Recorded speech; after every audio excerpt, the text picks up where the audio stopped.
I'm Alexa Peterson, 28, and I built my life from the ground up, graduated with honors, landed a stable career, and finally bought myself some peace. For years, I was the reliable one, bailing my brother Mario out of rent, rides, and every rough patch he stumbled into. But when he stood up at a family dinner and announced without asking that he'd be moving into my apartment, just until he got back on his feet, I made a choice that changed everything. Have you ever been cornered or taken for granted by the very people you've sacrificed for? If so, share your story in the comments. You're not alone. Before I dive in, let me know where you're watching from.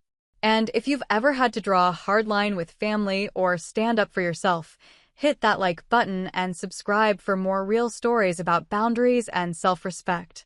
What happened after that dinner might surprise you.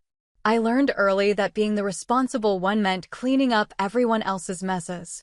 While my brother Mario stumbled through high school parties and weekend detention, I was home tutoring neighborhood kids for pocket money and organizing my college application essays by deadline. My parents called me their little adult, which felt like praise until I realized it meant I'd never really gotten to be a kid. Mario was 3 years younger, but somehow managed to make every family gathering about his latest crisis. Lost his job at the pizza place because he kept showing up late. Got kicked out of his apartment because he spent rent money on a motorcycle that broke down 2 weeks later. Each disaster came with the same sheepish grin and the same request for help getting back on track.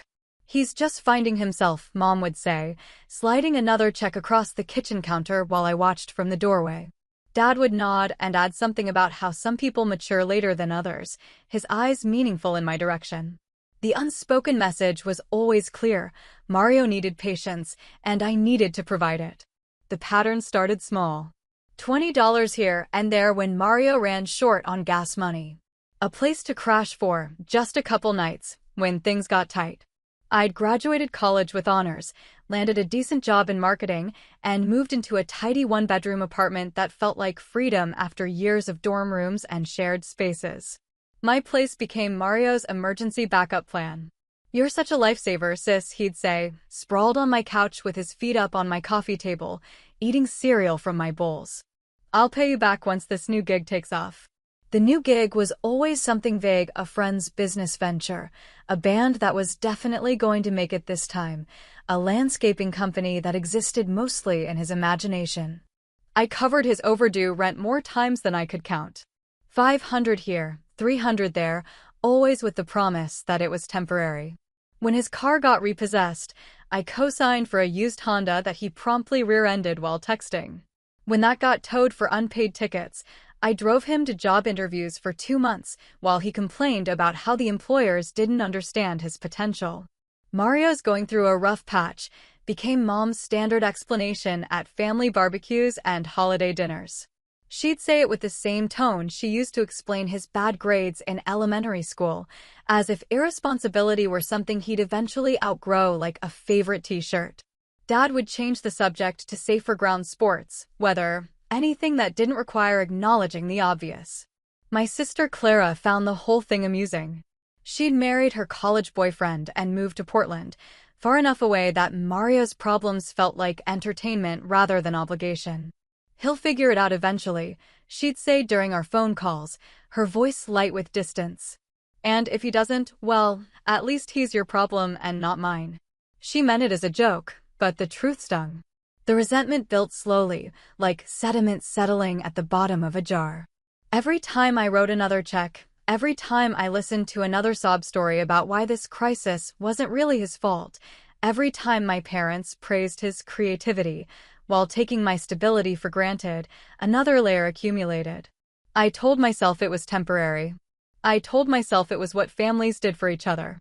I told myself I was being the bigger person. But watching Mario blow through opportunities that I would have killed for started eating at me. When he quit the marketing assistant job I'd helped him land because his boss was too demanding, I felt something snap. When he spent his first paycheck from the restaurant job on concert tickets instead of paying me back, the snap widened into a crack. "He's your brother," Mom would say whenever I hinted at frustration. "Family takes care of family." The implication was always that I was being selfish for expecting accountability, ungrateful for questioning the system that kept Mario afloat while I treaded water under his weight. The worst part was how he never seemed to appreciate the sacrifice. Mario treated my help like a utility, something that was just there when he needed it, like electricity or running water. He'd show up at family gatherings with stories about his latest adventures, the trips he'd taken with money he should have used for rent, the gear he'd bought instead of paying bills. Everyone would laugh and shake their heads affectionately while I calculated how much of his lifestyle I'd subsidized. "You're so lucky to have such a generous sister," relatives would tell him, and he'd nod absently, already thinking about his next request. Lucky.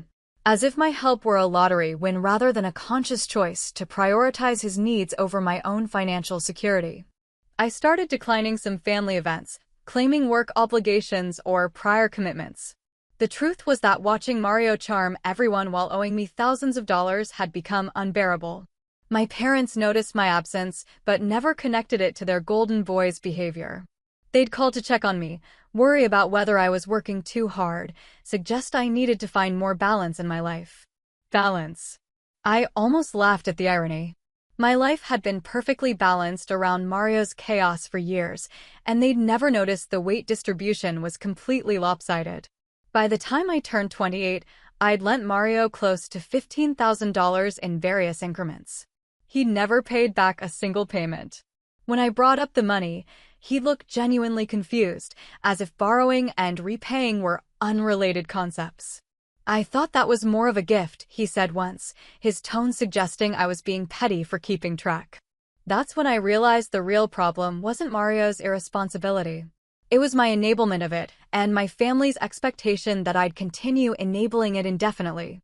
They'd created a system where Mario's problems became my responsibility, and my sacrifice became invisible.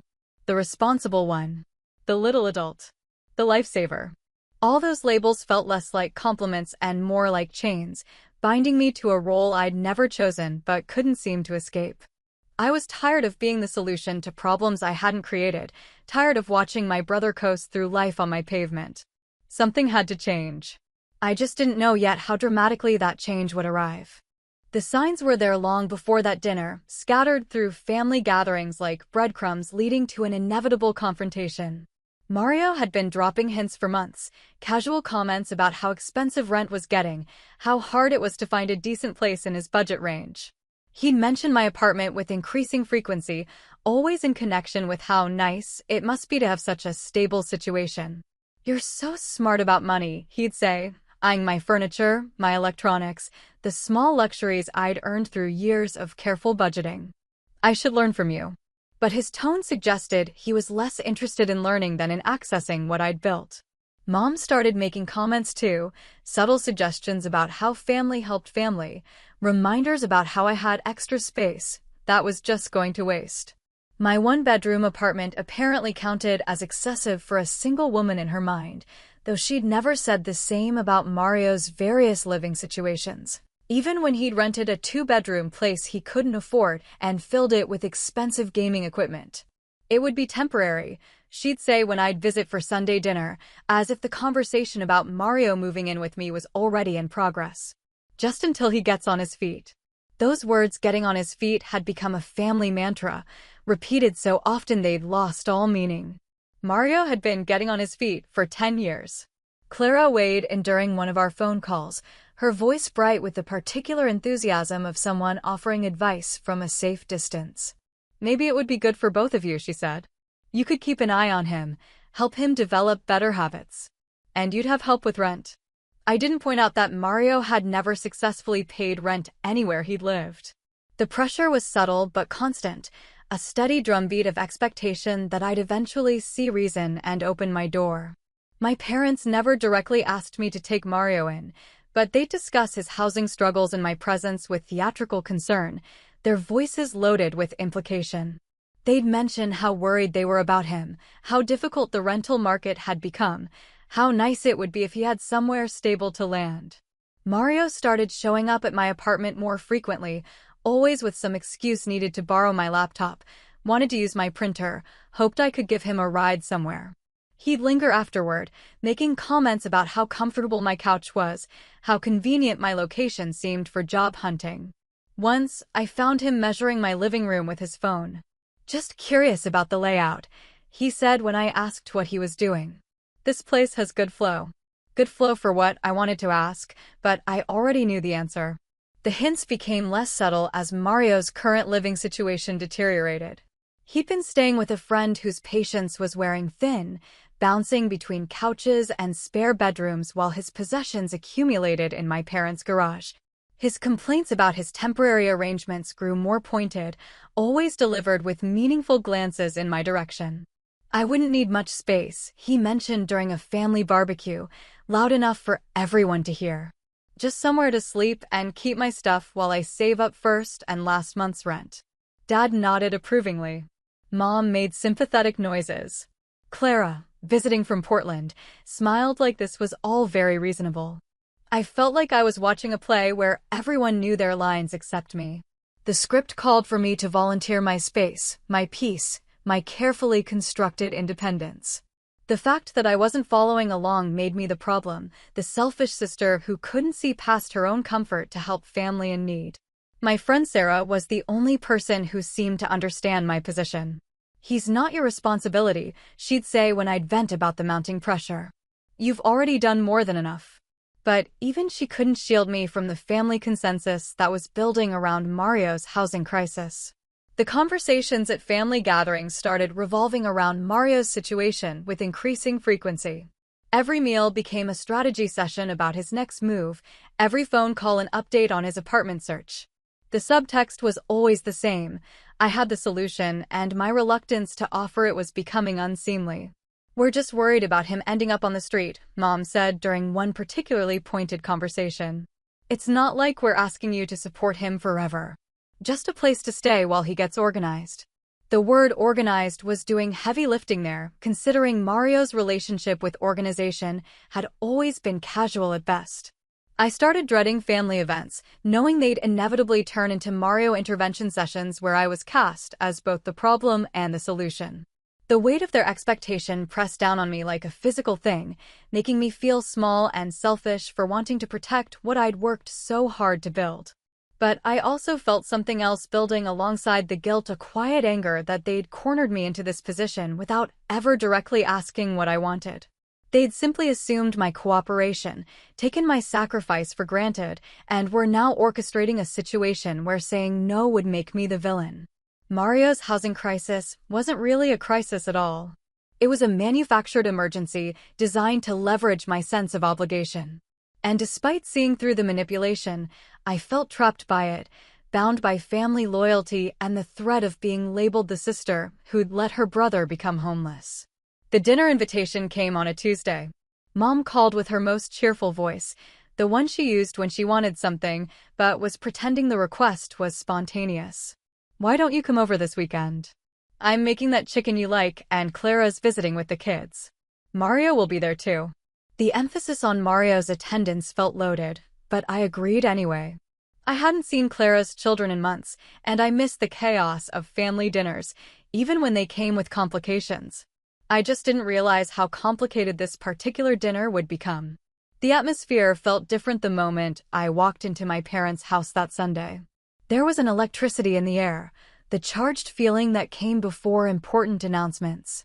Mario was there early, which was unusual. He typically showed up halfway through dinner with some excuse about traffic or work running late. Today he was helping set the table, another deviation from his normal pattern. Clara hugged me with extra enthusiasm, her smile a little too bright. "I'm so glad you're here," she said, her voice carrying an undertone I couldn't quite identify. "This is going to be such a great evening." The words felt rehearsed, like dialogue from a play where everyone knew the ending except the audience. I should have recognized the setup then. Should have felt the trap closing around me as I took my seat at the table where I'd eaten thousands of meals, surrounded by people who'd spent weeks orchestrating this moment. But I was focused on Clara's stories about her kids, Dad's complaints about his golf game, Mom's fussing over whether the chicken was too dry.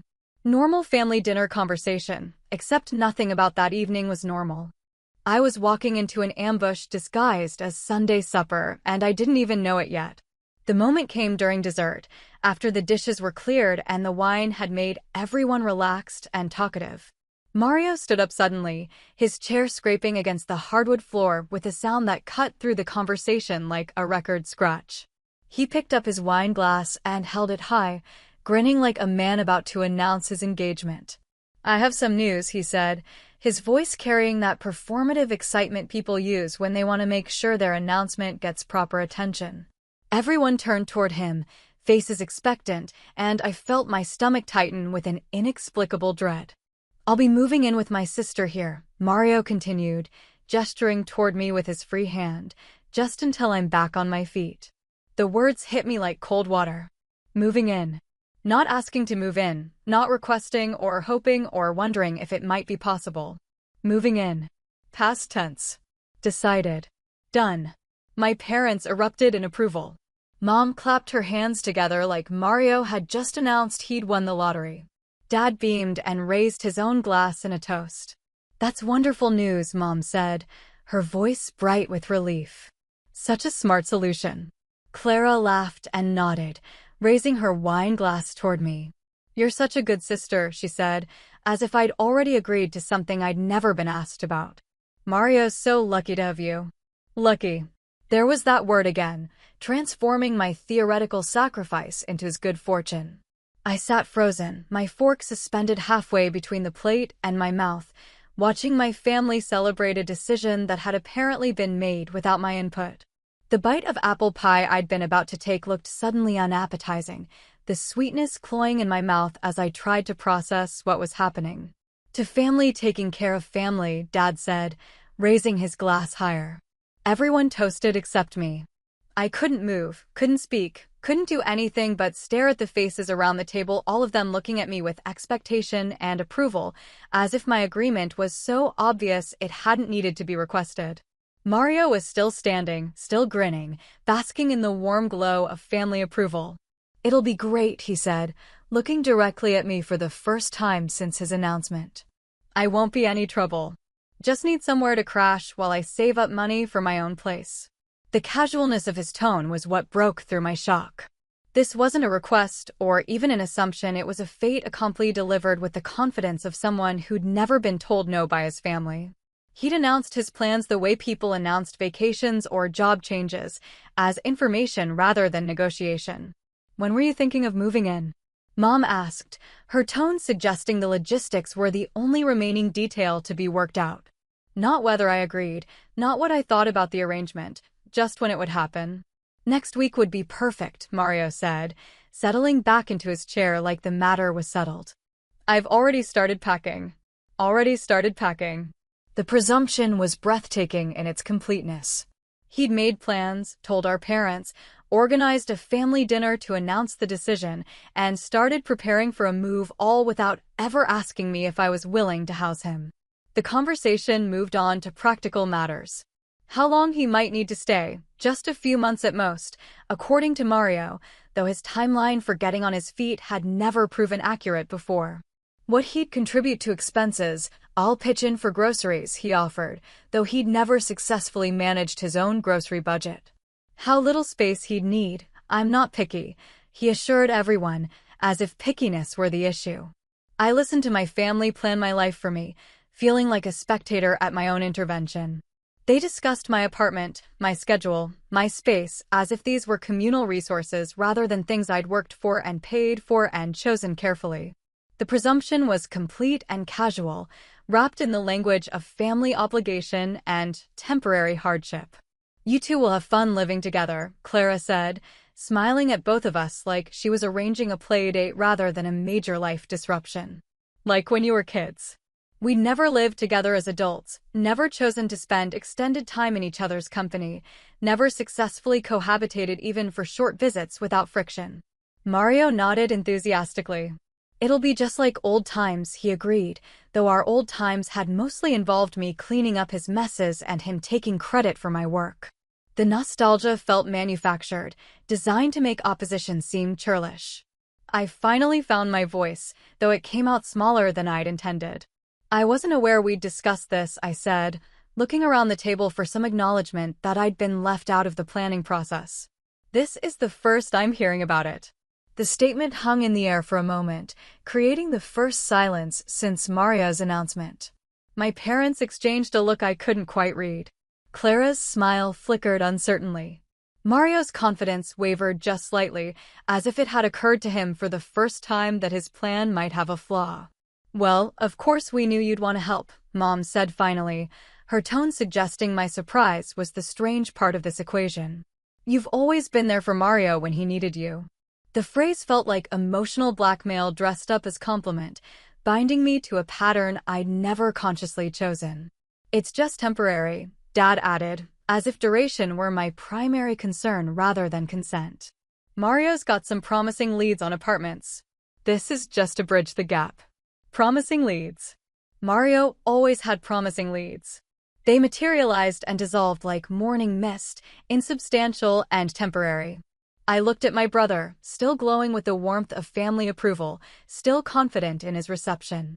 "You've already started packing?" I asked, focusing on the detail that bothered me most. The presumption of it, the complete certainty that I'd go along with plans made without me. He nodded, misreading my tone as interest rather than incredulity. "Just the essentials," he said. "I know you don't have a lot of extra space. I can make it work." Make it work. In my space, with my resources, disrupting my routine, but he'd make it work. The family was watching me now, waiting for my response, their faces showing the first hints of confusion that I hadn't immediately embraced the plan. They'd expected gratitude from Mario and cooperation from me. Anything else was outside the script they'd written in their heads. I set down my fork carefully, buying time while I tried to organize thoughts that felt scattered and urgent. The bite of pie I'd never taken sat on my plate, getting soggy while my family waited for me to play my assigned role in their drama. That night, I drove home through empty streets with my hands gripping the steering wheel like it was the only solid thing in a world that had suddenly shifted beneath my feet. The dinner conversation replayed in my mind on an endless loop, each detail sharp and painful in its clarity. The presumption. The assumption. The complete absence of my voice in decisions about my own life. My apartment felt different when I unlocked the door. Smaller, somehow, as if Mario's impending presence was already crowding the space I'd carefully arranged for myself. I looked around at my living room, my books, my furniture, my deliberately chosen decorations, and tried to imagine it invaded by someone else's chaos. The couch where I read in the evenings would become his bed. The kitchen table where I worked on freelance projects would be cluttered with his belongings. The quiet sanctuary I'd created after years of shared dorm rooms and cramped apartments would be transformed into someone else's crash pad. I poured myself a glass of wine and sat in the dark, trying to process what had happened. My family had orchestrated an entire intervention around my supposed obligation to house my brother, complete with announcement dinner and fait accompli presentation. They'd planned everything except the part where they asked if I was willing to participate. The manipulation was breathtaking in its completeness. By announcing Mario's move as decided fact in front of the entire family, they'd made saying no nearly impossible. Who could reject their brother in front of parents and sister? Who could be that selfish, that unwilling to help family in need? They'd created a situation where agreement was the only socially acceptable response. My phone started buzzing around 10 o'clock.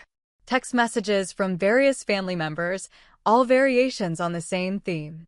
Clara sent a string of heart emojis followed by, "So proud of you for stepping up." Mom wrote, "Thank you for being such a loving sister. Dad and I are so grateful." Even my aunt, who must have gotten the news through the family phone tree, chimed in with "Family takes care of family." Everyone was thanking me for a choice I hadn't made, praising me for an agreement I hadn't given. The messages felt like a closing net, each notification another weight holding me to a decision that had been made for me. I turned off my phone and sat in silence, feeling more alone than I had in years. The worst part was the complete absence of doubt in their responses. No one questioned whether I was equipped to handle a long-term houseguest. No one wondered if my space was adequate or if the arrangement might disrupt my life. No one asked how I felt about the plan or whether I had concerns about Mario's history of failed living situations. They'd simply assumed I'd be grateful for the opportunity to sacrifice my independence for my brother's convenience. The responsible one. The little adult. The sister who always came through when family needed her. They'd boxed me into a role I'd never auditioned for and were now expecting me to perform it with enthusiasm. I thought about calling Sarah, but what would I say? That my family had ambushed me into housing my irresponsible brother? That I'd sat through dinner too shocked to object while they planned my life for me? That I felt trapped by their expectations and guilty for resenting them? None of it sounded reasonable when I tried to put it into words. But the anger was real, burning in my chest like heartburn. Anger at Mario for his presumption, at my parents for their manipulation, at Clara for her distance and easy judgment. Anger at myself for being so predictable that they'd never doubted my compliance. They knew me well enough to plan around my inability to say no, and that knowledge felt like betrayal. I'd spent years being the reliable daughter, the responsible sister, the family member who could always be counted on to do the right thing. The right thing, as defined by everyone except me. My wants and needs had become invisible in the face of other people's crises, my boundaries dissolved by the constant pressure of family obligation. The phrase kept echoing in my mind, just until I'm back on my feet. Mario had been getting back on his feet for a decade, stumbling from one crisis to another, while I provided the safety net that made his falls less painful. How long was just until? How many months of my life was I expected to sacrifice while he figured out what I'd known since college, that independence required discipline, that stability demanded consistent effort, that adults were responsible for their own feet? I refilled my wine glass and tried to imagine the alternative scenario. The dinner where they'd approached me privately, where they'd asked rather than announced, where my comfort and consent had been part of the equation. It felt like fantasy, a parallel universe where my family viewed me as a person rather than a resource. Instead, they'd cornered me with public pressure and social obligation, making dissent seem cruel and agreement seem inevitable. They'd hijacked my Sunday dinner and turned it into theater where I was both the audience and the unwilling star, expected to applaud a script I'd never seen. My friend Sarah had been right when she'd said Mario wasn't my responsibility. But my family had made him my responsibility through years of gradual expectation and implicit demand. They'd trained me to catch him every time he fell, and now they were surprised that I might want to stop being his perpetual safety net. The realization hit me like a physical blow. I didn't have to do this. I didn't have to open my door, disrupt my life, sacrifice my peace for someone else's poor planning. I didn't have to be the solution to problems I hadn't created, the bank that never demanded repayment, the sister whose generosity was taken for granted. I could say no. The word felt foreign in my mouth, strange and powerful after years of automatic yes. I could disappoint them. I could be the selfish sister, the family member who put her own needs first, the woman who refused to house her brother just because everyone expected her to. The possibility was terrifying and liberating in equal measure. I'd built my identity around being helpful, reliable, the person others could count on. What would I be if I stopped being that person? Who was I underneath the role I'd been playing for so long? But sitting in my quiet apartment, surrounded by the life I'd built for myself, I felt something shift. The anger was still there, but underneath it was something harder and cleaner. Determination. For the first time in years, I was going to put myself first. The family's disappointment would be painful, but their expectation that I'd sacrifice indefinitely for Mario's benefit was worse. Mario had made his announcement. Now it was time for me to make mine. The difference was that mine would actually be mine, not a decision made by committee and delivered as fait accompli. I was going to change the locks, and I was going to change the rules of a game I'd never agreed to play. The guilt would come later, along with the family pressure and the accusations of selfishness. But for now, in the quiet of my own space, I felt something I hadn't experienced in years, the possibility of putting my own needs first. It felt revolutionary. 2 weeks passed like a countdown to an explosion I was orchestrating in secret. I went through the motions of normal life, work, errands, conversations with friends while planning the most decisive action I'd ever taken. The locksmith appointment was scheduled for Thursday afternoon. The note I'd write would be short and direct, None of the lengthy explanations or justifications I'd draft and discard in my head. Mario had been texting regularly during those 2 weeks, casual updates about his packing progress and timeline. Should have everything ready by Saturday, he'd written. Thanks again for being so cool about this. Cool about it. As if I'd given him my blessing rather than sat stunned through his announcement. My family had continued their stream of appreciation messages, treating my silence as agreement and my lack of enthusiasm as natural modesty. We're so proud of how you're stepping up for Mario, Mom had said during our usual Wednesday phone call. This is exactly what family is supposed to do for each other. Family. The word had become weaponized, used to justify Mario's presumption and my expected compliance. Family meant I couldn't refuse, couldn't prioritize my own comfort, couldn't question arrangements made without my input. Family meant my boundaries were negotiable and my sacrifice was assumed. But family also meant I'd spent years watching Mario float from one disaster to another while I provided the safety net that made failure comfortable. Family meant my parents had enabled his irresponsibility by turning it into my problem. Family meant Clara could offer commentary from a distance while I dealt with the consequences up close. The locksmith arrived at 3 o'clock Thursday afternoon, a cheerful middle-aged man who changed my locks with efficient professionalism and no questions about why I needed the service. The new keys felt foreign in my hand, symbols of a choice I was still half convinced I couldn't make. But the locks were changed, the decision made material and irreversible. I spent Thursday evening writing the note, draft after draft until I arrived at something that said everything necessary and nothing more. Mario, the locks have been changed. This arrangement was never discussed with me, and I'm not willing to house you. Good luck getting back on your own feet. Your sister. Simple. Direct. Final.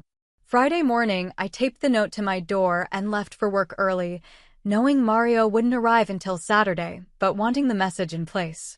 The physical act of taping paper to wood felt momentous, like planting a flag or drawing a line in the sand. I was claiming territory that had always been mine but never felt truly secure. Saturday morning, I turned off my phone and went to the farmer's market, then spent the afternoon at a coffee shop across town, reading and trying to imagine Mario's face when he found the changed locks and the note. The scene played in my mind like a movie I was both directing and trying not to watch. His confusion, then anger, then the phone calls that would start immediately and continue for hours. I'd expected guilt to overwhelm me by Saturday evening, but instead I felt something cleaner and lighter. Relief. The relief of finally acting instead of just reacting, of making a choice instead of having choices made for me. The relief of protecting something that was mine instead of watching it be handed away to someone else. When I finally turned my phone back on Sunday morning, the screen lit up with dozens of notifications. Missed calls from every member of my family, text messages that started confused and escalated quickly to angry, voicemails I could delete without listening to. The digital equivalent of shouting, all of it demanding explanation for an action that needed no explanation beyond the one I'd already given. Mario's messages were the most numerous, starting with genuine confusion. Did you change your locks? The key isn't working, and progressing through anger. What the hell is wrong with you? To manipulation. I can't believe you'd do this to your own brother. The progression was predictable, the same emotional cycle he'd used to get his way since childhood. My parents' messages carried disappointment and bewilderment. We don't understand why you do this, Mom had written. Mario is family. This isn't like you. But it was like me, the real me, not the accommodating version they'd trained me to be. The me who had needs and boundaries and the right to make decisions about my own life.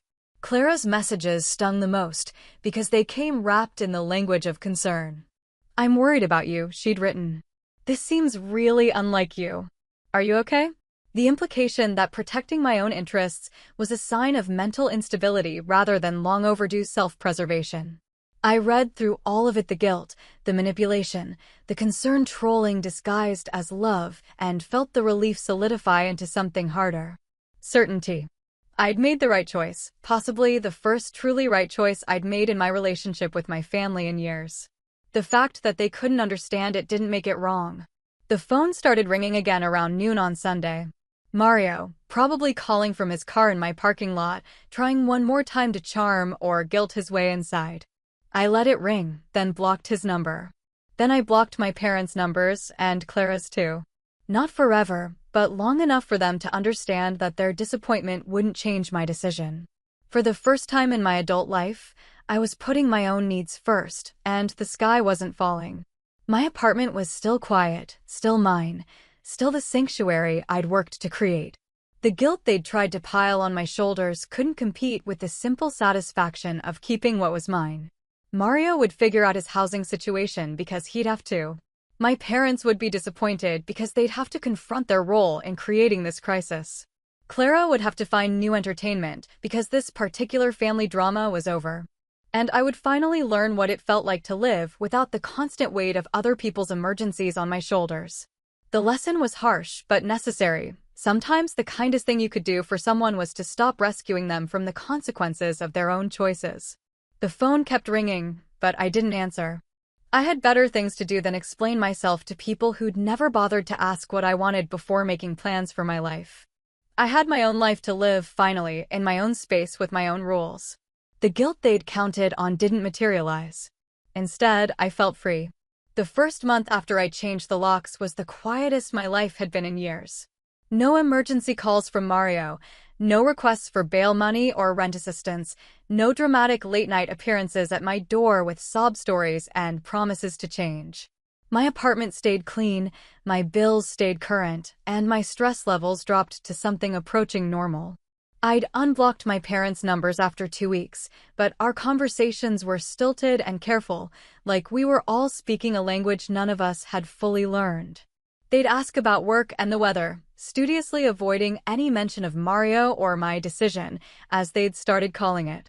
The elephant in the room was enormous, but we'd all agreed to pretend it didn't exist. "How are things going?" Mom would ask, her tone probing for signs that I'd realized my mistake and was ready to make amends. When I'd answer that things were going well, she'd pause like she was waiting for more information, some confession of regret or loneliness that would open the door to reconciliation. But I wasn't lonely, and I definitely wasn't regretting my choice. For the first time in my adult life, I was living entirely for myself. I could leave dishes in the sink overnight without worrying about someone else's opinion. I could work late on freelance projects without apologizing for the noise. I could invite friends over without checking first to see if my house guest was home. Sarah noticed the change immediately. "You seem different," she said during one of our weekly coffee dates. "Lighter somehow. Less anxious." She was right. The constant low-level stress of being responsible for Mario's problems had lifted, leaving me with energy I'd forgotten I possessed. I'd started taking evening art classes, something I'd wanted to do for years, but had never made time for between Mario's crises and family obligations. The pottery studio became my weekly refuge, 2 hours where I focused entirely on the clay in my hands instead of other people's problems. My instructor commented on how quickly I was progressing, not knowing that my sudden aptitude came from finally having the mental space to concentrate fully on something that was just for me. 3 weeks after the lock change, I got a text from a number I didn't recognize. "This is Mario. Can we talk?" I stared at the message for a long time, thumb hovering over the keyboard, before typing back, "Not yet." Then I blocked that number too. I wasn't ready for his apologies or explanations, wasn't interested in hearing about how hard things had been for him or how unfair I'd been to him. His problems were still his problems, and I was finally free from the obligation to solve them. The family grapevine eventually brought me updates whether I wanted them or not. Mario had crashed with various friends for a few weeks before finally landing in a studio apartment across town. According to Clara, who'd appointed herself the family information broker, he'd found a steady job at a warehouse and was doing okay considering. Considering what, she didn't specify, but I could fill in the blanks. Considering he'd had to figure out his own housing situation for the first time in years. Considering he'd been forced to live within his means instead of relying on his sister's subsidies. Considering he'd discovered that independence required actual effort. "He asks about you sometimes," Clara mentioned during one of our carefully neutral phone calls. "Wonders if you're still mad at him." The phrasing irritated me. Still mad, as if my boundary setting were a temporary emotional state rather than a permanent change in how I related to his chaos. "I'm not mad," I told her, which was true. Anger required ongoing engagement, and I'd moved past engagement into something more sustainable: indifference. Mario's problems were no longer my problems, his failures no longer my responsibility to fix. "Maybe you could reach out," Clara suggested, her voice carrying that particular tone people use when they think they're being helpful. "He's really trying to get his life together." She meant well, but she was still operating under the old family system where Mario's efforts deserved praise and my boundaries deserved reconsideration. But I'd learned something important in those quiet weeks. Mario didn't need my help to survive. He needed my help to avoid the consequences of his choices, but when that help disappeared, he'd figured out alternatives. The catastrophe everyone had predicted, homelessness, joblessness, complete disaster, hadn't materialized. He'd simply had to grow up, finally, at 28. The realization was both liberating and infuriating. All those years of emergency loans and crisis interventions, all those times I disrupted my own life to bail him out of situations he'd created, none of it had been necessary. I'd been enabling his immaturity by making it comfortable, protecting him from consequences that might have motivated change years earlier. My parents' attitude toward me shifted as the weeks passed, and it became clear that I wasn't going to cave to guilt or family pressure.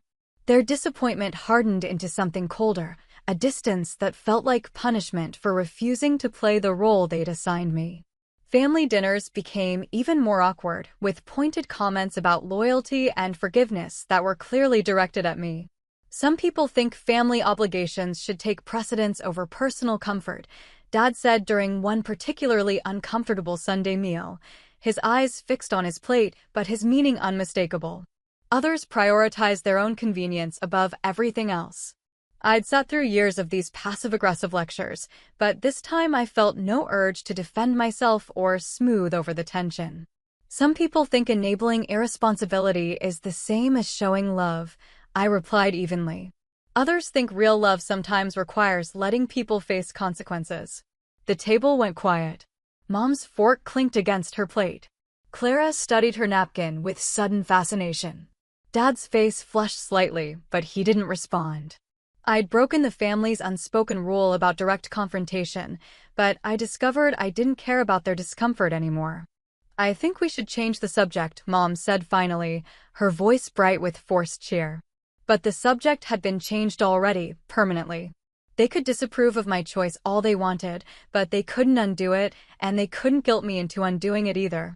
By the end of the first month, I realized that the family dynamics I'd grown up with, the assumption that I would always be available to rescue Mario, the expectation that my boundaries were negotiable, the belief that family loyalty meant infinite sacrifice, weren't natural law.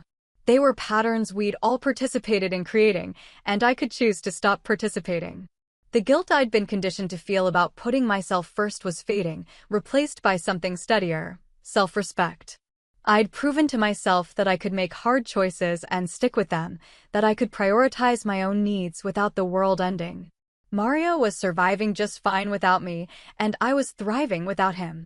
My apartment had never felt more like home. The space I'd protected from invasion remained mine, peaceful and organized exactly the way I wanted it. I'd learned that saying no to family wasn't selfish, it was necessary. And for the first time in my adult life, I was discovering who I could be when I wasn't constantly cleaning up someone else's messes. The freedom was intoxicating. I started making plans that extended beyond the next family crisis, thinking about goals that didn't include contingency funds for Mario's emergencies. I was learning to live for myself, and the person I was discovering was someone I actually liked. 3 months after changing the locks, I was finally ready to hear what Mario had to say. Not because I felt guilty or missed him, but because I was curious about what he'd learned during his crash course in independence.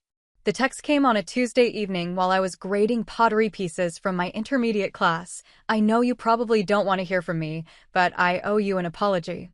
Can we meet for coffee?" I stared at the message for several minutes before responding. Saturday afternoon. The coffee shop on 5th Street. 1 hour. No emotion, no warmth, just logistics. If he wanted to apologize, I'd listen, but I wasn't going to make it easy for him. Saturday arrived gray and drizzly, the kind of weather that made indoor spaces feel more welcoming. I arrived at the coffee shop 15 minutes early and claimed a table in the back corner, somewhere we could talk without being overheard but public enough that the conversation would stay civil. Mario walked in exactly on time, which was already an improvement over his usual relationship with punctuality. He looked different. Leaner, maybe, or just more careful in his movements. The casual confidence that had always irritated me was gone, replaced by something more tentative. He ordered his coffee and sat down across from me without his usual sprawling claim on space. "Thank you for agreeing to meet," he said, his voice formal in a way that felt rehearsed. "I know you don't owe me anything after what I did." What I did? At least he was taking ownership, though I wondered how long it had taken him to arrive at that phrasing. "What did you do, Mario?" I asked, wanting to hear him articulate it rather than letting him off with vague acknowledgement. He shifted in his chair, suddenly fascinated by his coffee cup. "I assumed you'd take me in without asking if you wanted to. I announced it like it was already decided, in front of everyone, so you couldn't really say no. I took advantage of the fact that you'd always helped me before." The admission was more comprehensive than I'd expected. "And why do you think you did that?" "Because I could." The answer came quickly, like he'd already thought about it extensively. "Because you'd never said no before, so I figured you never would. Because I was desperate and scared, and it was easier to make it your problem than to deal with it myself." I sipped my coffee and considered his words. The apology felt genuine, but apologies were easy. "How did you deal with it yourself?" "Found a place the next week," he said with a rueful smile. "Turns out when you don't have a sister to fall back on, you figure things out pretty quickly. Got the warehouse job, moved into the studio apartment, started actually budgeting my money instead of just hoping it would work out." "Why didn't you do that before?" He was quiet for a long moment, turning his coffee cup in slow circles on the table. "Because I didn't have to. You were always there to catch me when I fell, so falling didn't really matter. I could take risks and make stupid choices because I knew you'd bail me out if things went bad." The honesty was uncomfortable but necessary. "Do you understand why I changed the locks?" "I think so." He looked up from his coffee for the first time since sitting down. "You were tired of being my safety net. Tired of me treating your help like it was owed instead of appreciated. Tired of everyone, including me, acting like your life existed to solve my problems." It was more insight than I'd expected from someone who'd spent years oblivious to the impact of his choices on others. "What's different now?" "I know what it costs to live independently," he said. "Really know it, not just theoretically. When I mess up now, I'm the one who has to fix it. There's no backup plan that involves calling you for money or showing up at your door with a sob story." "And how does that feel?" "Scary," he admitted. "But also kind of good? Like I'm actually an adult instead of just playing one. My problems are still my problems, but at least they're mine to solve." We sat in silence for a few minutes, the weight of years of dysfunctional patterns settling between us like dust. I could see he was waiting for me to say something to forgive him, maybe, or to indicate that we could go back to some version of our old relationship. But I wasn't ready for either of those things. "I'm glad you're doing well," I said finally. "But I need you to understand that things can't go back to the way they were. I won't be your emergency fund anymore. I won't be available for crisis management. If you want a relationship with me, it has to be one between equals, not between a rescuer and someone who needs rescuing." He nodded slowly. "I understand. And, honestly, I don't want to go back to the way things were either. It wasn't good for either of us." "No," I agreed. "It wasn't. Can we try being siblings instead of whatever we were before?" he asked. "Like, actual siblings who care about each other but don't owe each other everything?" The question surprised me with its clarity. "Maybe," I said. "But it's going to take time. And it's going to require you proving that you can maintain this new version of yourself when things get difficult." "Fair enough." He drained his coffee and stood up. "I should go. Thank you for giving me the chance to apologize. I know I didn't deserve it." I watched him leave, noting the way he'd cleaned up after himself and left exact change plus tip on the table. Small things, but they suggested someone who was paying attention to details that had never mattered to him before. The apology hadn't erased years of resentment, but it had opened a door I'd thought was permanently closed. Not the door to my apartment. That boundary would remain firm, but the door to the possibility that we could build something new and healthier from the wreckage of our old relationship. For now, distance still felt safer than trust. But for the first time since I'd changed those locks, I could imagine a future where Mario and I might actually like each other, where family could mean support without sacrifice, where helping each other didn't require one person giving up pieces of themselves. It was a start. A small one, but real. And it had only been possible because I'd finally learned to put myself first, to protect what was mine, and to let other people face the consequences of their own choices. Sometimes the kindest thing you could do for someone was to stop making their problems easier to ignore. A year later, I was painting the spare bedroom I'd finally decided to create. Not for a houseguest, I'd learned that lesson thoroughly, but for a home office where I could work on the freelance graphic design business I'd started 6 months earlier. The pottery classes had led to an interest in visual arts, which had led to taking on small design projects, which had grown into something that might actually replace my day job within another year. The transformation felt symbolic. The space I'd protected from Mario's invasion had become the foundation for building something entirely my own. Every brushstroke on the walls was a choice I'd made for myself, every piece of furniture positioned exactly where I wanted it. My relationship with my family had evolved into something more honest, but less comfortable. We still had Sunday dinners, but the dynamic had shifted permanently. I was no longer the family problem solver, no longer the one everyone turned to when crisis struck. The role had been so much a part of my identity that losing it felt strange at first, like losing weight and having clothes that no longer fit. Mario and I met for coffee every few weeks now, cautious conversations that felt like negotiations between two countries that had recently ended a war. He'd kept the warehouse job and moved into a larger apartment, split with a roommate who actually paid his share of rent. When his car needed major repairs, he'd taken out a small loan instead of calling me. When he'd gotten food poisoning and missed 3 days of work, he dealt with the lost wages himself instead of asking for coverage. It's weird, he'd said during our last coffee meeting, being completely responsible for my own life. I keep waiting for something terrible to happen that I can't handle, but so far everything's been manageable. That's because you're managing it, I'd pointed out. Instead of assuming someone else will handle the hard parts. He'd nodded thoughtfully. I think I spent so long thinking of myself as the family screw-up that I never really tried to be anything else. It was easier to live down to expectations than to figure out how to exceed them. The insight had surprised me. Mario had never been particularly reflective before, but forced independence had apparently given him time to think about patterns he'd never questioned. The change wasn't just in his circumstances, it was in how he understood himself and his place in the world. My parents had slowly accepted that I wasn't going to return to my old role as Mario's backup system. They still occasionally made comments about family loyalty and forgiveness, but the heat had gone out of their disappointment. They could see that Mario was surviving fine without my constant intervention, and that I was thriving without the weight of his problems on my shoulders. "You look happy," Mom had said during our last phone call, and for once there was no undertone of accusation in the observation. More settled, somehow. She was right. I did feel settled, grounded in a life that was entirely my own creation. The anxiety that had been my constant companion for years, the low-level stress of waiting for the next Mario crisis, had disappeared.